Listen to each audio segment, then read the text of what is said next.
Everyone. आज का हमारा टॉपिक है परम्यूटेशन एंड कॉम्बिनेशन। ठीक है, परम्यूटेशन एंड कॉम्बिनेशन। क्या होता है परम्यूटेशन और कॉम्बिनेशन? देखिए, इन जनरल परम्यूटेशन को हम बोलते हैं अरेंजमेंट और सिलेक्शन को हम बोलते हैं कॉम्बिनेशन को हम बोलते हैं selection. Clear? Arrangement and selection. तो सर, अरेंजमेंट किस बात का अरेंजमेंट और सिलेक्शन किस चीज का सिलेक्शन? ठीक है ना। तो अरेंजमेंट लिखेंगे arrangement of given objects, arrangement of given objects.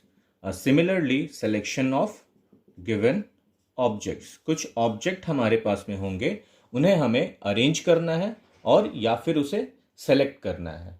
Clear है? अच्छा, ऑब्जेक्ट होंगे क्या क्या? अब हमारे ऑब्जेक्ट में होंगे हमारे, देखो, लिविंग और नॉन लिविंग दोनों ही हो सकते हैं, लिविंग और नॉन लिविंग ऑब्जेक्ट। ठीक है, या फिर लेटर्स ऑफ अल्फाबेट,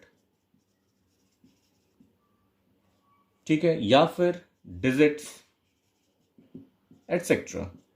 ठीक है, और सिमिलरली आपके सिलेक्शन में भी होंगे living and non living digits etcetera.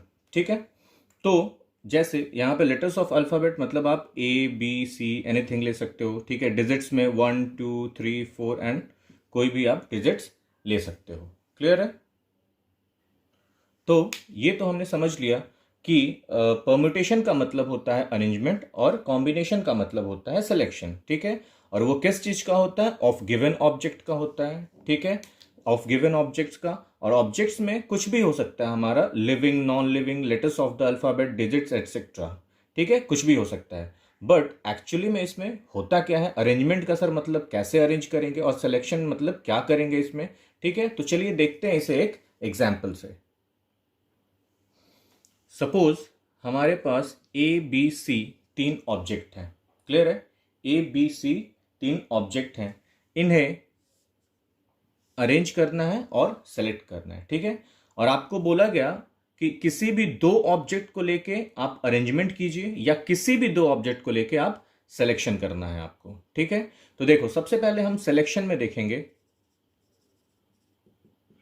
Selection में कि किसी भी दो ऑब्जेक्ट को आप कैसे सेलेक्ट कर सकते हो। ठीक है, या तो हम A और B सेलेक्ट कर लें, ठीक है, या फिर हम ऑब्जेक्ट A और C सेलेक्ट कर लें, या फिर हम ऑब्जेक्ट B और C सेलेक्ट कर लें। ठीक है, तो ये तीन गिवन ऑब्जेक्ट से हमारा पॉसिबल सिलेक्शन कितना हो सकता है? आइदर AB का या AC का या BC का। मतलब हमारे पास 3 वेज हैं चीजों को सेलेक्ट करने के, किसी भी दो चीज को सेलेक्ट करने के। ठीक है, अच्छा, तो सर परम्यूटेशन में फिर क्या हो जाएगा, अरेंजमेंट में क्या हो जाएगा? फिर देखते हैं हम लोग अरेंजमेंट में क्या होता है। ठीक है, अच्छा, अरेंजमेंट में भी हमें दो किसी ऑब्जेक्ट को लेके यहां से और उसको अरेंज करना है। क्लियर है? तो मान लो वो ऑब्जेक्ट मैंने ले लिया AB। ठीक है, अच्छा, ये तो हो गया हमारा एक अरेंजमेंट। इसमें अगर मैं इसे BA लिख दूं प्लेस चेंज करके, तो ये एक हमें दूसरा अरेंजमेंट भी तो देगा। ठीक है, सिमिलरली AC मैंने लिया तो इसे भी आप रिवर्स कर दो तो CA भी आपका एक नया अरेंजमेंट हो जाएगा, और BC को लिया और इसे भी रिवर्स कर दो CB, तो एक और नया अरेंजमेंट बना। तो बेसिकली अरेंजमेंट में हमारे पास देखो 1 2 3 4 5 6 वेज हैं चीजों को अरेंज करने के लिए, जबकि सिलेक्शन में आपका सिर्फ और सिर्फ 3 वेज। तो इससे एक बात समझ में आ रही है हमें कि सिलेक्शन में सिर्फ ऑब्जेक्ट का होना जरूरी है, ना कि इनका प्लेस, कि किस प्लेस पे वो ऑब्जेक्ट है वो जरूरी है। जबकि अरेंजमेंट में आपका वो ऑब्जेक्ट है और क्या है, वो आप उसके प्लेस को चेंज कर देते हो तो एक नया अरेंजमेंट आपको मिल जाता है। क्लियर है बात? तो अरेंजमेंट में एक नोट लिख लोगे, place of the object, place of the object do matter. ठीक है, और यहां पे नोट लिखोगे सिलेक्शन में, प्लेस ऑफ द ऑब्जेक्ट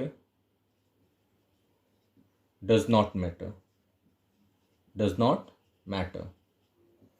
ठीक है, तो यहां जैसे ही आप ऑब्जेक्ट का प्लेस चेंज कर दे रहे हो आपको एक नया अरेंजमेंट मिल जाता है। ठीक है, और और सिलेक्शन में आपका ऐसा कुछ भी नहीं होता है। ठीक है, सिलेक्शन में आपका प्लेस चेंज करने से कोई फर्क नहीं पड़ता। मतलब क्या हुआ कि अगर मैं यहाँ पे बी ए लिखूं तो ये एक नया कुछ भी मेरे लिए नहीं है, ए बी ही है। यहाँ भी आपका वो ऑब्जेक्ट बी और ए बी ही है हमारे पास, तो इसका कोई रेलिवेंस नहीं है। सिमिलरली सी ए का कोई रेलिवेंस नहीं है, और सिमिलरली सी बी का कोई रेलिवेंस सिलेक्शन में नहीं है। तो बेसिकली हमारे पास 3 वेज होते हैं सिलेक्शन करने के। ठीक है, और यहाँ पे 6 वेज हो गए हमारे सिलेक्शन करने के out of this 3 given object. ठीक है, तो ये हो गया हमारा डिफरेंस अरेंजमेंट का और सिलेक्शन का, मतलब परम्यूटेशन और कॉम्बिनेशन का ये हो गया हमारा कॉन्सेप्ट। ठीक है, अच्छा डिटेल में हम इसके बारे में पढ़ेंगे, but before we start with permutation and combination in details हमें कुछ टॉपिक्स करने हैं जिनका यूज हम परम्यूटेशन एंड कॉम्बिनेशन में करेंगे। ठीक है, जिसमें फर्स्ट टॉपिक है हमारा फैक्टोरियल। ठीक है, फर्स्ट टॉपिक है हमारा फैक्टोरियल। तो देखिए क्या होता है फैक्टोरियल। देखो, in mathematics the factorial of a positive integers n denoted by n factorial is the product of all positive integers less than और इक्वल टू n।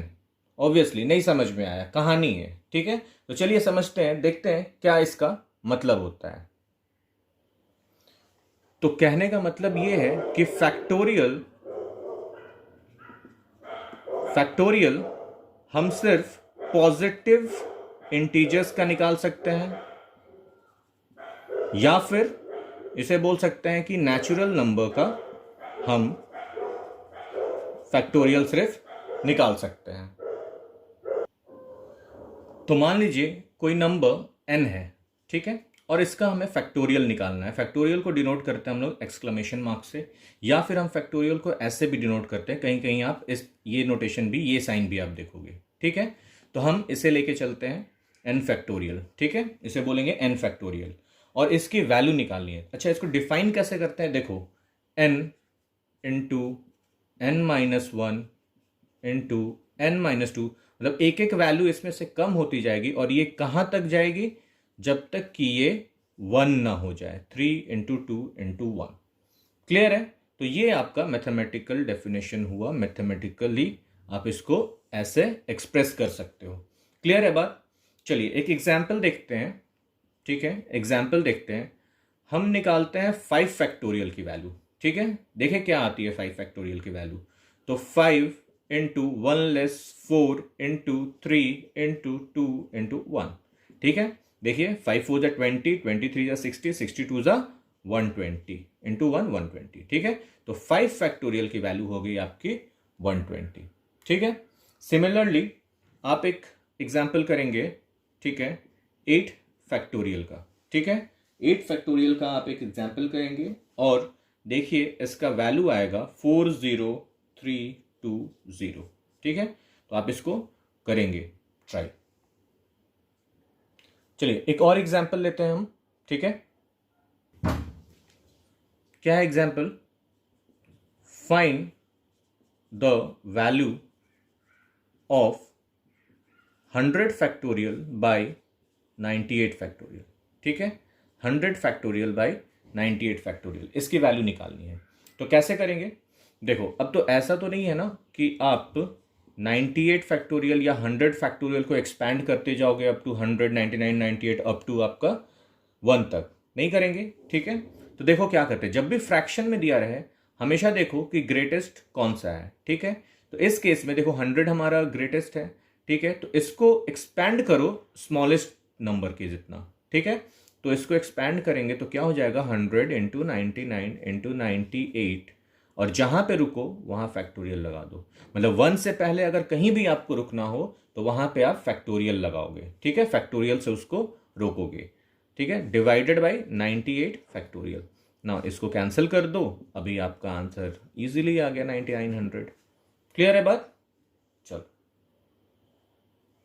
एक और एग्जांपल देखते हैं। ठीक है, अगर आपके पास 5 फैक्टोरियल बाई 5 है तो इसकी वैल्यू क्या होगी, देखो ये सिर्फ 5 है, कोई फैक्टोरियल नहीं है, मतलब इसकी वैल्यू ही 5 है, और ये तो 5 फैक्टोरियल है, तो पहले इसकी वैल्यू निकालनी है। तो देखो इसको एक्सपैंड करो, आप ये नहीं करोगे कि 5 और 5, ये तो कभी कर ही नहीं पाओगे, ठीक है, ये गलत हो जाएगा आपका। तो चलो 5 into 4 into 3 into 2 into 1 divided by 5, ठीक है।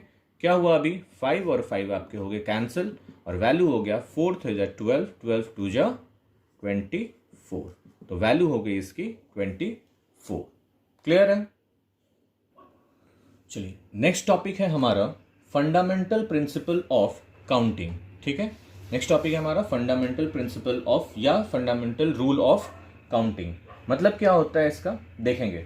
तो जनरली हमारे पास दो टाइप के फंडामेंटल प्रिंसिपल ऑफ काउंटिंग होते हैं, ठीक है। एक या रूल होते हैं मल्टीप्लिकेशन रूल, और दूसरा होता है हमारे पास में एडिशन रूल, ठीक है। Multiplication rule and addition rule, इसे हम एंड रूल भी बोलते हैं और एडिशन रूल को और रूल भी बोला जाता है। क्लियर है बात, ठीक है। चलिए इस बात को हम समझेंगे एक एग्जाम्पल से, ठीक है, एक एग्जाम्पल से। तो ये एग्जाम्पल है आपके पास में, देखो क्या दिया गया है केस 1 में। A wants to buy a phone and a laptop for which the following options are available, ठीक है। क्या क्या है, फोन्स में है आपका 4 फोन है और लैपटॉप में आपके 3 अलग अलग लैपटॉप है। फोन का आपको नेमिंग किया गया 1 2 3 4 और लैपटॉप ABC, ठीक है। How many options are available to mister A, clear है। How many options are available to mister A, clear है बात। अच्छा, इसी तरह केस 2 में अगर आइएगा तो केस 2 में आपका दिया गया है mister A wants to buy either a phone or a laptop for which the following options are available, ठीक है। ऑप्शंस अगेन यहाँ पे भी फोन है 1 2 3 4 और लैपटॉप है ABC, क्लियर है बात, ठीक है। How many purchase option are available to mister A. देखो दोनों में डिफरेंस क्या है आपका, दोनों में डिफरेंस ये है कि यहां आपको फोन और लैपटॉप दोनों ही खरीदना है, जबकि यहां या तो एक फोन या तो एक लैपटॉप ये खरीदना है, ठीक है।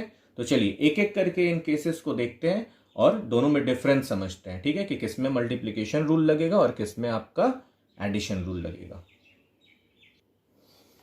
तो देखिए केस 1 हम लोग देखते हैं अभी, केस 1, ठीक है।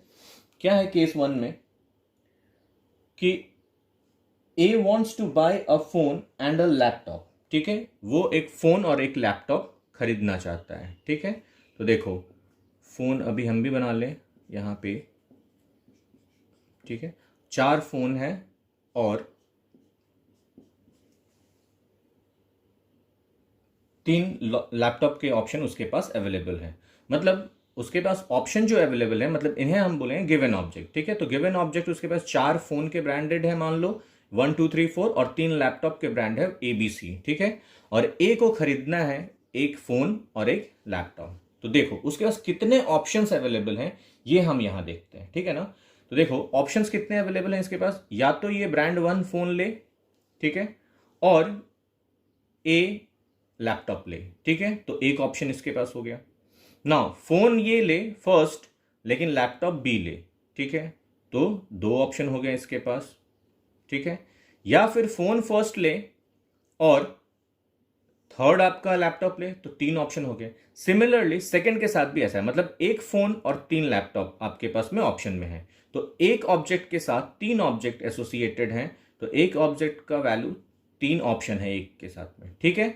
उसी तरह सेकंड फोन के साथ में भी आपको उसी तरह 3 ऑप्शन है, ठीक है। थर्ड के साथ में भी 3 ऑप्शन पे जा सकता है और फोर्थ के साथ में भी वो तीनों ऑप्शन पे जा सकता है, 3 ऑप्शन पे, ठीक है। तो टोटल अगर देखो तो कितने हो गए, 3 3 6 3 9 3 12। तो टोटल उसके पास 12 वेज हैं, 12 तरीके हैं अपने चॉइस को एग्जीक्यूट करने के लिए, ठीक है, अपना लैपटॉप अपना फुलफिल करने के लिए, ठीक है, लैपटॉप और फोन खरीदने का परचेज को फुलफिल करने के लिए। क्लियर है बात, ठीक है। तो इन शॉर्ट इसको हम ऐसे भी तो लिख सकते हैं, मेरे पास देखो ऑप्शन कितने हैं, 4 फोन के, ठीक है, और 3 लैपटॉप के, इंटू 3 कर दो तो क्या हो गया, ये 12 वेज हो गए कि नहीं हो गए हमारे पास में। तो देखो यहां क्या आ गया, मल्टीप्लीकेशन रूल, ठीक है, मल्टीप्लीकेशन रूल फिर यहाँ अप्लाई हो गया, है कि नहीं। 4 आपके फोन के ऑप्शन थे 3 और आपको दोनों ही लेना था, तो मैंने क्या बोला, 4 फोन ऑप्शन, एक फोन लेना था और एक लैपटॉप लेना था, मतलब अ फोन एंड अ लैपटॉप, ठीक है, एक फोन एंड अ लैपटॉप, तो इसी को बोलेंगे हम लोग एंड रूल या फिर मल्टीप्लीकेशन रूल। तो इस टाइप के केसेस में आप मल्टीप्लाई करोगे तो आपके पास में 12 वेज हो गए दोनों को खरीदने, मतलब दोनों को खरीदने के लिए, हाँ ठीक है। और इसी चीज को इन जनरल फॉर्म हम लोग डिनोट करते हैं, फर्स्ट इवेंट को M1 से और सेकेंड इवेंट को हम लोग डिनोट करते हैं M2 से, ठीक है। तो ये हो गया आपका मल्टीप्लीकेशन रूल। क्लियर है बात। तो जब भी मल्टीप्लीकेशन की बात है तो इसे बोलते हैं फर्स्ट इवेंट, इसे बोलते हैं सेकेंड इवेंट, और दोनों को मिला के आपका कंप्लीट इवेंट फुलफिल होता है। क्लियर है बात, ठीक है। चलो अब आते हैं हम लोग केस 2 पे। देखो केस 2 में हमारे पास अगेन सेम है, आपके पास ऑप्शन अवेलेबल है 4 फोन के और 3 लैपटॉप के, ठीक है। लेकिन ए को या तो एक फोन लेना है, either a phone or a laptop, ठीक है, या तो वो एक फोन ले सकता है या फिर एक लैपटॉप ले सकता है, दोनों नहीं ले सकते हैं, ठीक है। तो उसके पास कितने ऑप्शन अवेलेबल हो गए टोटल, देखो, या तो वो फर्स्ट फोन ले सकता है एक ऑप्शन, या तो सेकंड दूसरा ऑप्शन, या तो थर्ड तीसरा ऑप्शन, या तो फोर्थ 4 ऑप्शन। और सिमिलरली अगर फोन नहीं लेगा तो लैपटॉप, या तो ये लैपटॉप ले सकता है 5 ऑप्शन, या तो ये 6 ऑप्शन, या तो ये 7 ऑप्शन। तो इनमें से कोई एक ही चीज वो खरीद सकता है। क्लियर है बात। तो इसको कैसे हम लोग दिखाएंगे, फोन का एक अलग इवेंट हो गया मान लो M1 और लैपटॉप का अलग इवेंट हो गया M2, ठीक है, लेकिन इनमें कोई कनेक्शन नहीं है, इनको कोई एक ही लेना है। क्लियर है बात। तो ये हो जाएगा, देखो कितना इसके पास टोटल ऑप्शन था 7, तो डायरेक्टली इसको कैसे लिख सकते हैं, 4 ऑप्शन फोन के और 3 ऑप्शन लैपटॉप के, टोटल हो गए 7, ठीक है। तो आइदर और का केस है, देखो और का केस है, या तो वो 4 फोन में से कोई एक ले सकता है या तो वो 3 लैपटॉप में से कोई एक ले सकता है, ठीक है। तो टोटल उसके पास परचेज ऑप्शन सिर्फ और सिर्फ 7 है, तो इसे ही हम बोलेंगे एडिशन रूल या फिर और रूल, ठीक है, आइदर और।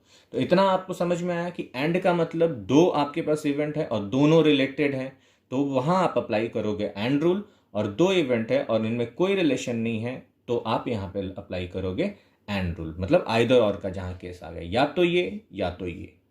क्लियर है बात। चलो चलो अब हम आते हैं दूसरे एग्जाम्पल पे, ठीक है। क्या है दूसरा example, A class consists of 8 boys and 10 girls.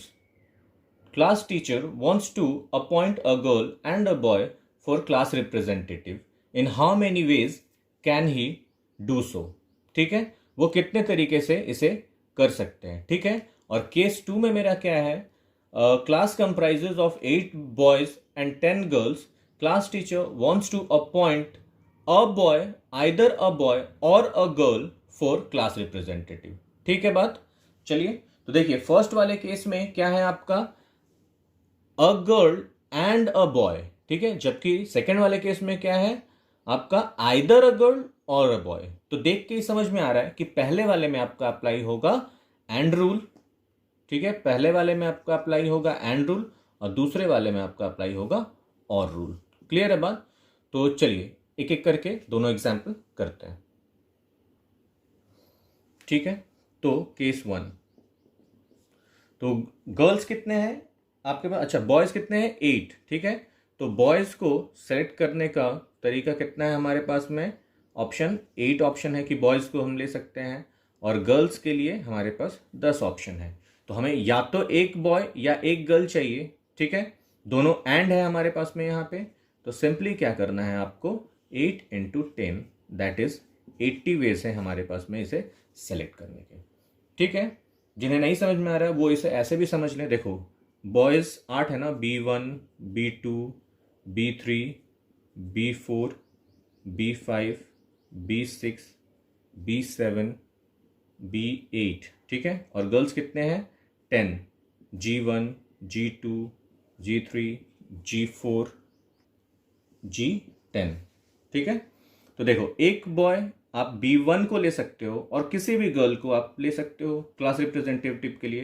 तो एक बॉय के साथ आप इतने ऑप्शन हैं आपके पास गर्ल्स के, मतलब 10 ऑप्शन। तो B के साथ भी 10 ऑप्शन, C3 के साथ भी 10, 4 के साथ भी 10, 5 के साथ भी 10, 6 के साथ भी 10, 7 के साथ भी 10 और 10 के साथ 8 के साथ भी 10।